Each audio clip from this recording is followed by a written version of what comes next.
Hé, tu aimes la vitesse? Eh bien, la Chine a le plus grand réseau de trains à grande vitesse au monde. Il recouvre le pays avec 24 950 km de rails. Mais même si tout ça est impressionnant, je me suis demandé pourquoi ils ont dépensé une fortune sur un tel chantier, alors que les avions existent. Et voici ce que j'ai trouvé. Imaginons que tu dois aller de Pékin à Hong Kong. Je suis sûr que la première chose que tu te dis, c'est « Pourquoi ne pas prendre l'avion? Ce sera la manière la plus rapide. » Mais est-ce que tu en es sûr? D'abord, il faut te rendre à l'aéroport de Pékin. Ensuite, tu dois trouver ton chemin dans cet énorme hub qui compte plusieurs terminaux. Et ensuite, si tu es arrivé à l'aéroport en avance, tu devras attendre encore un peu. Et seulement après… En fait, non, pas tout de suite. Ton vol aura sûrement du retard. Et un autre problème est que l'espace aérien chinois est super encombré. Ajoute à cela un vrai manque de créneaux pour décoller et tu te retrouves avec d'énormes retards. Bref, ton avion finit par décoller, youhou! Et en 3h40, tu es à Hong Kong. Mais ne crie pas victoire trop vite. L'aéroport se trouve sur une île, donc il te faut encore prendre un train pour rejoindre la ville. Alors, qu'en est-il des trains à grande vitesse? D'abord, la plupart des gares se situent en centre-ville, donc tu peux facilement y aller en métro. Tu n'as pas besoin de passer beaucoup de contrôles de sécurité. Et même s'il y a un peu de retard, ils sont rares et bien plus courts que ceux des avions. Tu as aussi des plus grands sièges, plus d'espace pour les jambes, une plus grande liberté de mouvement, bref, les trains offrent bien plus de confort. On ne peut pas dire la même chose des avions. Quand tu arrives à Hong Kong, le train t'amène directement à Kowloon Station, en plein centre-ville. Pratique! Mais le critère le plus important est le prix. Tu peux dépenser jusqu'à 500 $ pour un Pékin-Hong Kong en avion. Le même trajet en train te coûtera beaucoup moins, environ 150 $.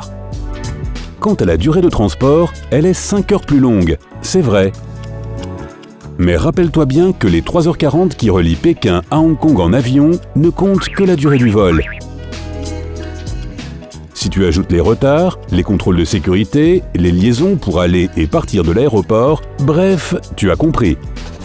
De nos jours, presque tous les Chinois préfèrent emprunter le train plutôt que l'avion, s'il parcourt moins de 800 km, soit la distance entre San Diego et Sacramento en Californie. Si le temps de trajet est similaire, avec les contrôles de sécurité, les liaisons, le prix du ticket de train est souvent 2 à 3 fois moins cher. Par exemple, pour aller de Hong Kong à Changsha en avion, cela prendra 3h35 et coûtera jusqu'à 330 $.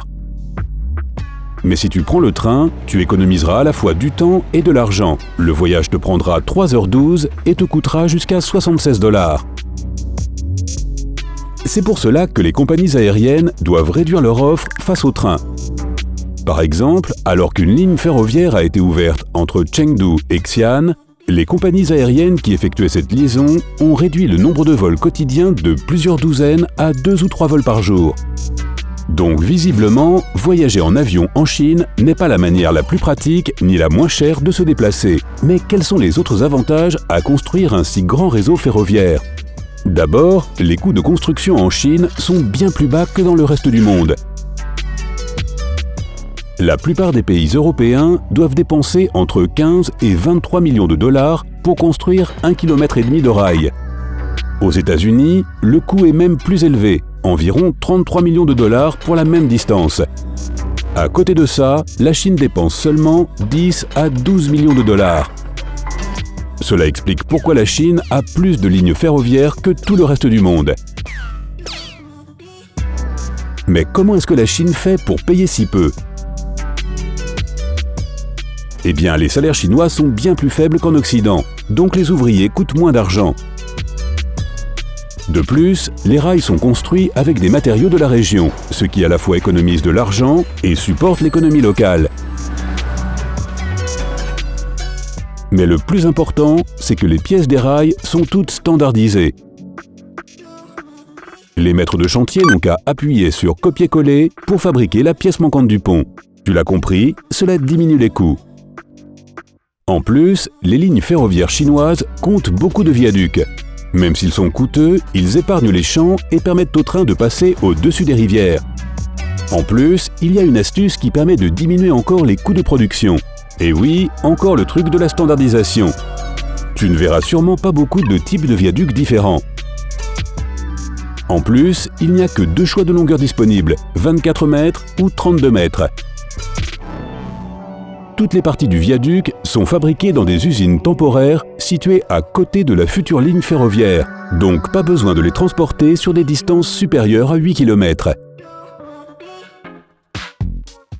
Et on dirait bien que la Chine n'est pas prête d'arrêter d'étendre son réseau. En fait, il sera même bientôt construit sous l'eau.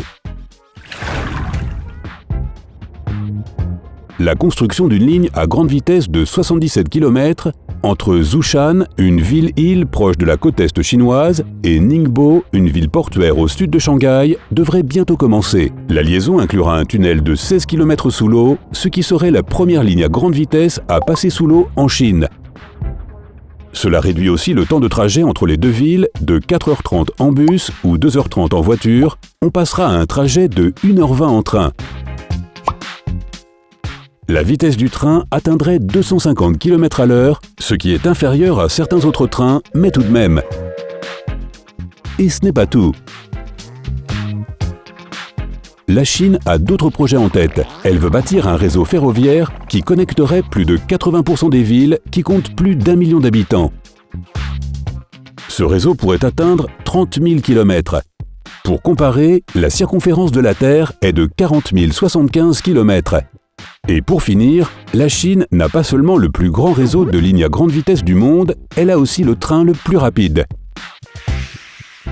Le Shanghai Maglev, aussi appelé Shanghai Transrapid, va de l'aéroport Shanghai Pudong à Longyang Road Station, où les passagers peuvent prendre la ligne 2 du métro de Shanghai pour rejoindre le centre-ville. Le train atteint la vitesse incroyable de 430 km/h. Il ne faut donc que 8 minutes pour parcourir 30 km. Toutefois, pour aller ou partir de l'aéroport, la plupart des passagers préfèrent prendre le métro, étant donné que cela reste une alternative bien moins chère au maglev. Mais si le temps c'est de l'argent, je serai sûrement prêt à payer pour le prendre. Et ça doit être cool d'être à la fenêtre et de voir le paysage défiler à toute allure. Si tu aimes les frissons, je te conseille de le prendre. Tu as déjà voyagé en TGV? Dis-moi tout dans les commentaires. Si tu as appris quelque chose de nouveau aujourd'hui, aime la vidéo et partage-la avec un ami. Et voici d'autres vidéos à regarder sur Sympa.